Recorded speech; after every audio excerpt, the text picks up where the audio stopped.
اگر واقعی ہی تمہیں پاکستان بننے کی خوشی ہے تو آئیے اللہ کے سامنے سجدے کیجئے، اللہ سے اپنے گناہوں کی معافی مانگیے۔ اور آج ہمارے ملک پاکستان کی جو حالت ہے، اللہ سے گڑ گڑا کر معافی مانگنے کا وقت ہے، یہ جشن منانے کا وقت نہیں بلکہ اللہ سے اپنے گناہوں کی معافی مانگنے کا وقت ہے۔ ہاتھ اٹھائیے، قدم ملائیے اور اپنے مسلمان بھائیوں کی خیر خواہی کیجئے، اور پھر اپنے اللہ کو منا لیجئے، اللہ کے سامنے دعا کیجئے کہ اللہ ہم گناہ گار ہیں، ہم نے آزادی کا مطلب صحیح نہیں سمجھا، آج ہمیں سمجھ آ گئی ہے کہ 14 اگست منانے کا صحیح مطلب کیا ہے، 14 اگست صحیح طریقے سے کیسے منائی جا سکتی ہے۔ اللہ تیرے سامنے رو کر منائی جا سکتی ہے، تجھ سے معافی مانگ کر منائی جا سکتی ہے۔ اللہ ہمارے ملک اس وقت غربت کی دلدل میں پھنسا ہوا ہے، قرض میں ڈوبا ہوا ہے، اللہ ہمارے ملک کو، مستقبل کو اللہ اس کو روشن کر دے، اللہ اس میں خوشحالی کو پیدا کر دے۔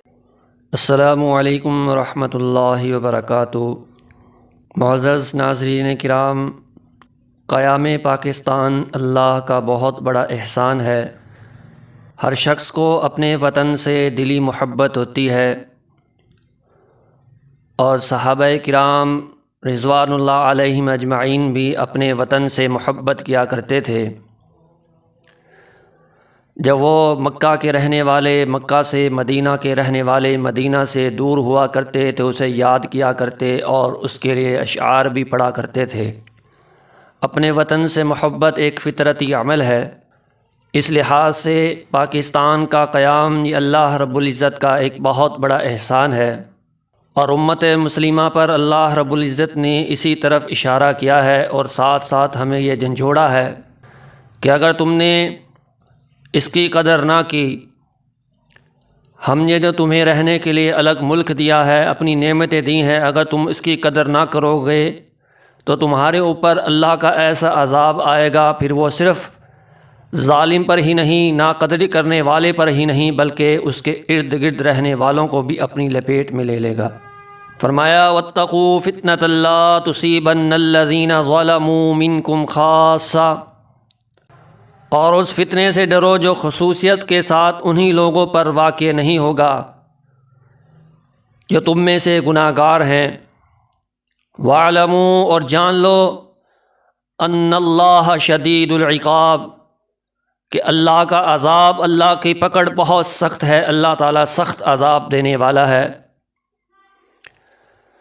اور فرمایا وَاذْكُرُوا إِذْ أَنْتُمْ قَلِيلٌ مُسْتَضْعَفُونَ فِي الْأَرْضِ، اور اس وقت کو یاد کرو کہ جب تم زمین میں مکہ میں قلیل اور ضعیف سمجھے جاتے تھے۔ اگرچہ کہ اس آیت مبارکہ میں مکہ کا ذکر کیا جا رہا ہے، لیکن اگر سمجھا جائے تو یہ اشارہ پاکستان کا بھی ہے۔ معلوم یہ ہوتا ہے کہ جیسا کہ یہ آیت مبارکہ پاکستان بننے سے پہلے ہی نازل ہوئی ہے، کیونکہ جس وقت پاکستان نہیں بنا تھا، قیام پاکستان سے پہلے مسلمان بھی زمین میں تھوڑے تھے، ضعیف سمجھے جاتے تھے۔ اسی کا تذکرہ اللہ نے قرآن میں کرتے ہوئے فرمایا وَاذْكُرُوا إِذْ أَنْتُمْ قَلِيلٌ مُسْتَضْعَفُونَ فِي الْأَرْضِ تَخَافُونَ أَنْ يَتَخَطَّفَكُمُ النَّاسُ فَآوَاكُمْ وَأَيَّدَكُمْ، اور تم ڈرتے تھے اس بات سے کہ لوگ تمہیں کہیں اڑا نہ لے جائیں، یعنی تمہاری جان اور مال کا نقصان نہ کر دیں۔ اور یہی صورتحال پاکستان بننے سے پہلے کی تھی، جب مائیں اپنے بچوں کو چھپاتی تھیں، لوگ اپنی جان کو بچاتے تھے، ماؤں کے سامنے ان کے لگتے جگروں کو ذبح کر دیا جاتا تھا، بھائیوں کے سامنے بہنوں کی عزتوں کو تار تار کر دیا جاتا تھا۔ فَآوَاكُمْ وَأَيَّدَكُمْ بِنَصْرِهِ،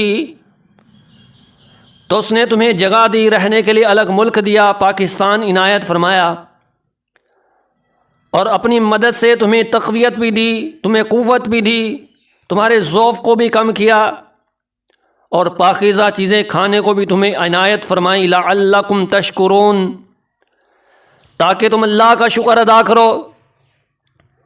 معلوم ہوا یہ پاکستان اللہ رب العزت نے ہمیں اس لیے دیا تھا کہ تاکہ ہم اس ملک میں رہ کر اللہ کے دین کو قائم کریں، اللہ کی فرما برداری کریں، اللہ کا شکر ادا کریں۔ اور جو قومیں اللہ کا شکر ادا نہیں کرتی اللہ رب العزت ان سے قوتوں کو چھین لیتے ہیں، ان کو ذلت اور رسوائی کی چکیوں میں پیس کر رکھ دیتے ہیں۔ جیسا کہ اللہ رب العزت قرآن مجید میں ارشاد فرماتے ہیں لَإِن شَكَرْتُمْ لَأَزِيدَنَّكُمْ، اگر تم ہمارا شکر ادا کرو گے تو ہم تمہیں اپنی نعمتیں اور زیادہ دیں گے۔ وَلَئِن كَفَرْتُمْ إِنَّ عَذَابِي لَشَدِيدٌ، اگر تم نے ناقدری کی، ہماری نعمتوں کی ناشکری کی، تو ہم تم سے اپنی نعمتوں کو چھین لیں گے اور ہمارا عذاب بہت سخت ہے۔ إِنَّ عَذَابِي لَشَدِيدٌ، تو یاد رکھو ہمارا عذاب بہت سخت ہے۔ تو میرے پاکستانی بھائیوں مسلمانوں، جو اللہ نے ہمیں الگ ملک پاکستان دیا ہے اس کی قدر کیجئے۔ اگر اللہ کسی قوم کو الگ آزادانہ اسلامی ریاست عنایت کر دے تو اس کو چاہیے کہ اس کی ذمہ داریوں کو سمجھے، اس کی قدر کرے۔ تو آج قیام پاکستان اور ہماری ذمہ داریاں کیا ہیں؟ پاکستان بنانے کے لیے ہمارے بڑوں نے جو قربانیاں دی ہیں اس کا مقصد کیا تھا؟ جس وقت پاکستان بن رہا تھا، بنایا جا رہا تھا، قرارداد منظور ہو رہی تھی، اس وقت کیا نعرہ لگایا گیا تھا کہ پاکستان کا مطلب کیا، یعنی کہ پاکستان بنانے کا مطلب کیا ہے، پاکستان بنانے کا مقصد کیا ہے، کامیاب پاکستان کے اغراض و مقاصد کیا ہیں؟ لا الہ الا اللہ، یہ پاکستان بنانے کا مقصد تھا۔ لیکن اگر میں کہوں کہ ہماری مسلمانوں کی، پاکستانیوں کی اکثریت لا الہ الا اللہ کے مفہوم سے بھی ناواقف ہے تو یہ غلط نہ ہوگا۔ عمریں گزر گئیں، ہر سال یوم آزادی منائی جاتی ہے، لیکن لا الہ الا اللہ نہیں آتا، نہ لا الہ الا اللہ زبان پر، نہ اس کا معنی زبان پر، نہ زندگی میں۔ یہ لا الہ الا اللہ پڑھ کے بھی اپنی پوری زندگی اللہ کے ساتھ شرک کرنے میں گزار دیتا ہے۔ سامعین کرام، اللہ نے ہمیں جو پاکستان دیا ہے اس کو حاصل کرنے کے بعد ہماری کچھ ذمہ داریاں ہیں۔ اللہ تعالیٰ قرآن مجید میں فرماتے ہیں الذین ان مکناہم فی الارض، کہ یہ وہ لوگ ہیں کہ اگر ہم ان کو ملک میں آزادی دے دیں، اگر ان کو الگ ملک عنایت کر دیں تو ان کا سب سے پہلا کام کیا ہوگا؟ وَأَقَامُوا الصَّلَاةَ، پاکستانی بننا چاہتے ہو، اپنے ملک پاکستان سے محبت ہے، اگر اپنے بڑوں کی قربانیاں یاد ہیں تو سب سے پہلا کام جو پاکستان بننے کے بعد ہمارا سب سے پہلا کام، سب سے پہلی ذمہ داری وَأَقَامُوا الصَّلَاةَ، اگر آپ نمازی نہیں ہیں تو یاد رکھیے آپ اپنے ملک کے لیے بھی مخلص نہیں ہیں، آپ اپنے بزرگوں کی قربانیوں کے لیے بھی مخلص نہیں ہیں، آپ اللہ کے دین سے بھی مخلص نہیں ہیں، آپ پاکستان سے بھی مخلص نہیں ہیں۔ کیونکہ سب سے پہلی ذمہ داری جو اللہ نے بتائی ہے وہ اقام الصلاۃ ہے، نماز کو قائم کرنا ہے۔ لیکن آج 14 اگست منائی جاتی ہے، ہارن بجا کر 14 اگست منائی جاتی ہے، لڑکے اور لڑکیوں کو اکٹھا کر کے 14 اگست منائی جاتی ہے، فحاشی اور ریانی کے کام کر کے 14 اگست منائی جاتی ہے، جھنڈے لہرا کر، جھنڈیاں لگا کر، جھنڈیوں کو زمین پر نالی ندیوں میں بہا کر 14 اگست منائی جاتی ہے۔ یہ کیسی 14 اگست ہے کہ جس میں انسان اپنی پہلی ذمہ داری کو، اپنے مقصد کو، اپنے بزرگوں کی قربانیوں کو بھلا دے اور وہی کام کرے جو آج سے پہلے انگریز کر رہا تھا۔ معاف کیجئے گا اگر آپ پاکستان کے مقصد کو نہیں سمجھ سکے تو آپ پاکستان سے محبت کے دعوے میں جھوٹے ہیں۔ وَأَقَامُوا الصَّلَاةَ، پہلا کام نماز کو قائم کرنا ہے، وَآتُوا الزَّکَاۃَ، دوسرا کام زکوٰۃ دینا ہے، اور وَأَمَرُوا بِالْمَعْرُوفِ، نیکی کا کام کرنا۔ یہ صرف مولوی کی ذمہ داری نہیں، لوگوں کو دین کی دعوت دینا یہ صرف علماء کی ذمہ داری نہیں، یہ ایک محب وطن کی، ایک پاکستانی کی ذمہ داریوں میں بھی شامل ہے کہ وَأَقَامُوا الصَّلَاةَ وَآتُوا الزَّکَاۃَ وَأَمَرُوا بِالْمَعْرُوفِ، کہ وہ لوگوں کو نیکی کا حکم دے۔ اگر 14 اگست کے موقع پر لڑکے اور لڑکیاں اکٹھی ہوتی ہیں، اس کا حق بنتا ہے کہ ان کو سمجھائے، ان کو روکے، ان کو ٹوکے، اپنے بچوں کو بتائے کہ بیٹا 14 اگست منانے کا مقصد یہ نہیں کہ بازاروں میں نکل جاؤ، 14 اگست منانے کا مقصد یہ نہیں کہ جھنڈیاں لہلا لو، 14 اگست منانے کا مقصد یہ نہیں کہ اپنے ہمسایوں کو تنگ کرو۔ آج پیپنیاں بجا کر نہ یہ خیال کیا جاتا ہے کہ ہمارے ہمسائے میں کوئی بیمار ہے، نہ یہ دیکھا جاتا ہے کہ شاید کوئی نماز پڑھ رہا ہو، نہ یہ دیکھا جاتا ہے کہ شاید کوئی سو رہا ہو، نہ ہمسایوں کا خیال، نہ اپنے مسلمان بھائیوں کا خیال۔ یہ کیا ہے جی؟ 14 اگست منائی جا رہی ہے، پاکستان منانے کی خوشی منائی جا رہی ہے۔ وَأَمَرُوا بِالْمَعْرُوفِ، نیکی کا حکم کرنا ہے، وَنَهَوْا عَنِ الْمُنکَرِ، اور برے کاموں سے لوگوں کو روکنا ہے۔